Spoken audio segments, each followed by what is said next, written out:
অনেকে আমার ফেসবুকে বা ইউটিউবে ভিডিও দেখে কমেন্ট করেন যে ডাক্তারবাবু আমার সুগার আছে এই লেভেলে, আপনার রিপোর্ট আছে এই লেভেলে, আমি কি ওষুধ খাবো, বা আমার কোলেস্টেরল আছে এই লেভেলে, কি ওষুধ খাবো।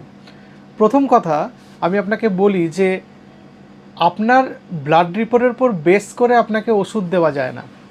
আপনাকে ক্লিনিক্যালি দেখতে হবে যে আপনার কি সমস্যা হচ্ছে, আপনার শরীরের মধ্যে আর কোনো অসুবিধা আছে কি না, আপনার অন্যান্য প্যারামিটার্সগুলো কীরকম আছে, তখনই আপনাকে ওষুধ সাজেস্ট করা যাবে। শুধু ব্লাড রিপোর্টের ওপর বেস করে ওষুধ দিলে আপনার রোগ তো সারবে না, উল্টে আপনার অসুবিধা হতে পারে।